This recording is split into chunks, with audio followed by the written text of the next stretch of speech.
আমি লোটাস নেব।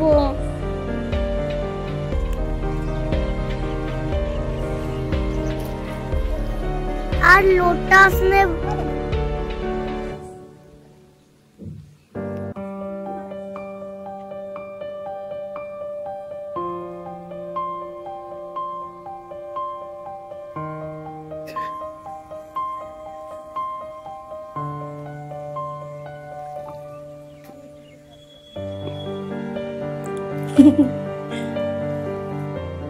আরে ওইখানে ওইখানে ওইখানে যেটা আছে ওইটা ওইটা।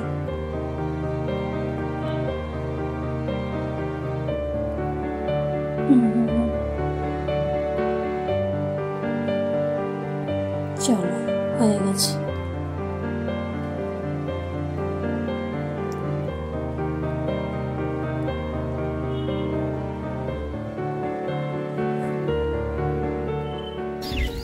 নমস্কার বন্ধুরা, ওয়েলকাম টু কুকিং উইথ ইচ্ছে।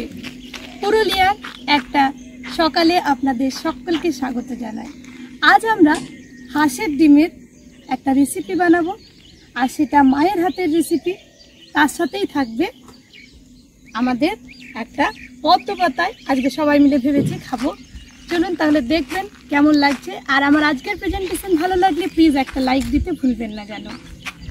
কমেন্ট করে জানাবেন যে আমার প্রেজেন্টেশন কেমন লাগলো। চ্যানেলের প্রথম দর্শক বন্ধু হলে প্লিজ ফুল ভিডিওটাকে ওয়াচ করে চ্যানেলটাকে সাবস্ক্রাইব করতে ভুলবেন না। If you don't understand my language, then please on CC. My all recipe have English and Hindi CC and enjoy my recipe in your own language. अगर मेरी भाषा आपको समझ में नहीं आ रही है तो प्लीज स्क्रीन के राइट साइड देखिए CC लिखा हुआ है, उसको टच कीजिएगा तो मेरी भाषा आपको समझ में आ जाएगी। চলুন এইবার বাড়ির পথে।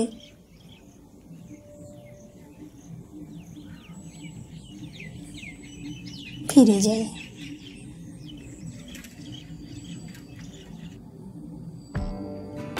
এখানে হাঁসের ডিম কিছুগুলো আমার মা এখানে সেদ্ধ করতে দিচ্ছে। ভালো করে ধুয়ে নিতে হবে ডিমগুলো সেদ্ধ করার আগে।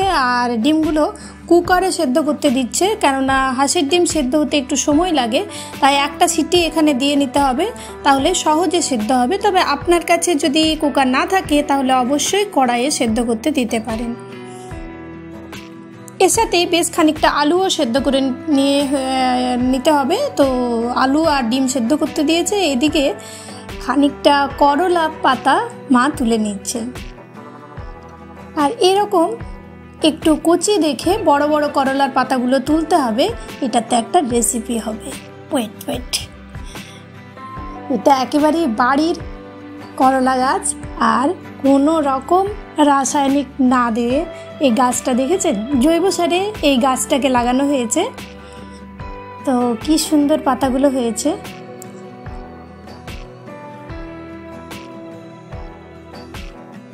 এদিকে ডিমগুলো সেদ্ধ হয়ে গেছিল, এখন খোসা ছাড়ানো হচ্ছে। আর দেখুন পাশে চলে এসছে। একটু সময় লাগে হাঁসের ডিমের খোসা ছাড়াতে, তাই ধৈর্য নিয়ে ছাড়াতে হবে। ছেড়ে যায় তো তোমার মুখে আমি তখন দিয়ে দেবো, ঠিক আছে? ছাড়াইনি, ওই রকম ভাবে ছাড়াইনি, একটু একটু ছাড়াই, লাভ। ধৈর্য নিয়ে ভালো করে খোসাগুলো ছাড়িয়ে এখন নুন আর হলুদ মেখে নিয়েছে মা। তারপর তেলের মধ্যে দিয়ে দিল, আর তেলের মধ্যে দিয়ে এখন ডিমগুলো ভেজে নিতে হবে। এইদিকে দেখেছেন নেচার এখানের অপূর্ব।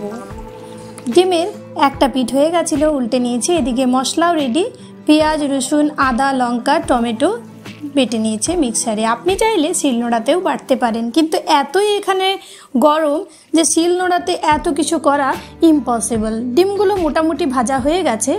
এদিকে আমাদের গাছের আম চলে এসেছিল, দেখুন কি সুন্দর আমগুলো, আর কি মিষ্টি ভাবতে পারবেন না।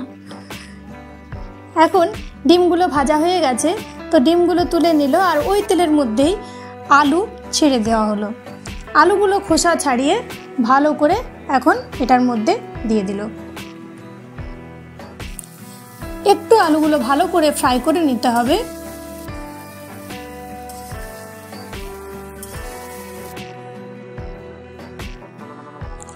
তারপর এটার মধ্যে ওই মশলাটা, হলুদ, জিরের গুঁড়ো, ধনের গুঁড়ো, দিয়ে দিতে হবে। হলুদটা পরিমাণ মতো, জিরের গুঁড়ো, ধনের গুঁড়ো অনেকটা যেহেতু আমাদের ডিমের কারি হবে তাই মোটামুটি বড় চামচে 2 চামচ পরিমাণে দেওয়া হলো।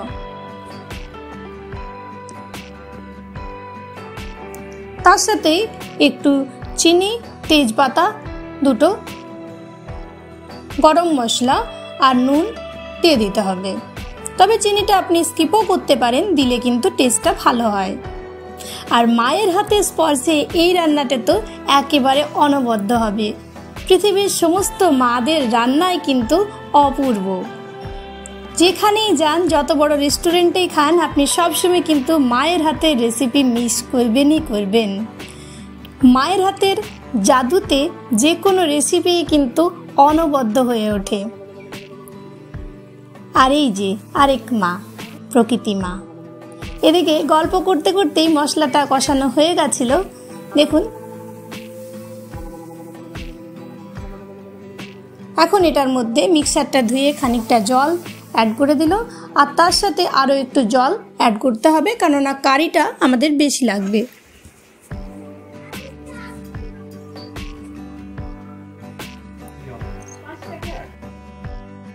তার সাথেই দুটো লঙ্কাও দিয়ে দিল এটার মধ্যে।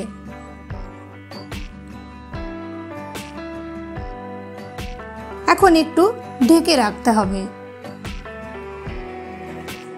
ঝোলটা ফুটে উঠেছে, এখন এটার মধ্যে দিয়ে দিল ডিমগুলো, তারপর এটাকে ফুটিয়ে নিতে হবে। আর উপর থেকে একটু গরম মশলাও দিয়ে দিতে হবে।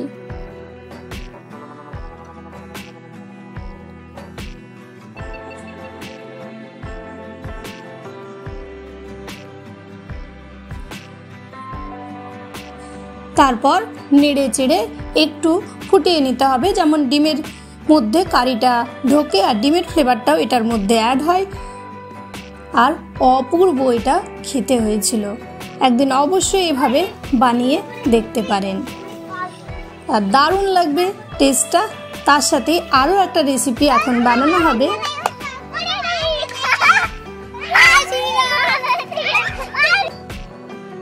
তো সেজন্য মুসুর ডালের গুঁড়ো বেশ খানিকটা এখানে একটা পাত্রের মধ্যে নিয়েছে মা, আর তার সাথেই আতপ চালের গুঁড়ো খানিকটা পরিমাণ নিয়ে নিল। এটাতে কিন্তু আতপ চালের গুঁড়োটা মাস্ট, দিলে খুব ভালো হবে। যদি আপনার কাছে আতপ চাল না থাকে, গোবিন্দভোগ চালের গুঁড়ো নিতে পারেন। তার সাথে একটু বেসন, হলুদ, নুন আর কালো জিরে দিয়ে দিতে হবে এটার মধ্যে।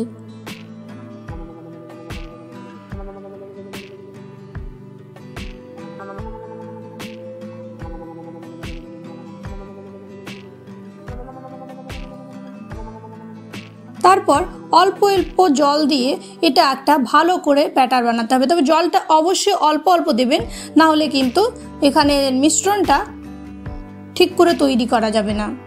একবারে বেশি জল দিয়ে দিলে কিন্তু মিশ্রণটা ঠিকঠাক হবে না। তার সাথে একটু খাবার সোডা দিয়ে দেওয়া হলো, আর এটাকে ভালো করে একটু ফেটিয়ে নিতে হবে। দেখুন, ব্যাটারটা মোটামুটি রেডি হয়ে গেছে। এরকম থিকনেসটা হবে, এটা এর চেয়ে বেশি দরকার নেই। এইবার আর কি, এই যে বড়া খাওয়ার জন্য চলে এসছে কাস্টমার।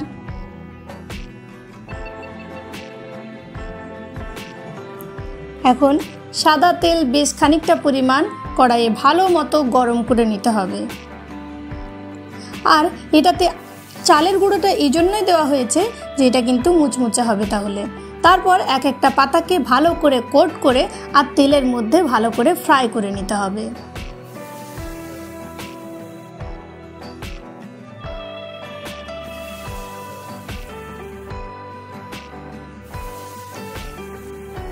একটা পিঠ হয়ে গেলে উল্টে নিতে হবে। সেমভাবেই দু পিঠ ভালো করে ফ্রাই করে তুলে নিতে হবে। এইভাবেই সমস্ত করলা পাতার বড়াগুলোকে রেডি করে নিতে হবে। আর সার্ভ করবেন অবশ্যই গরম গরম।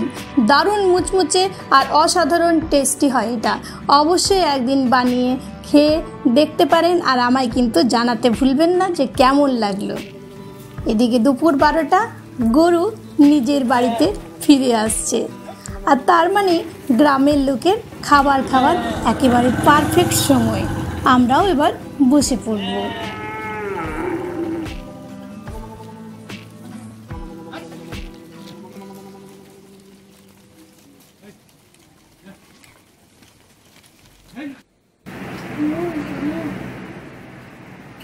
বড়া কেমন খেতে করতে খেয়ে দেখেন।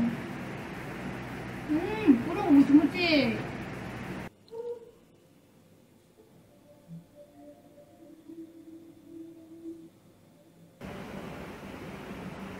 ঝাল খাবে বাবা।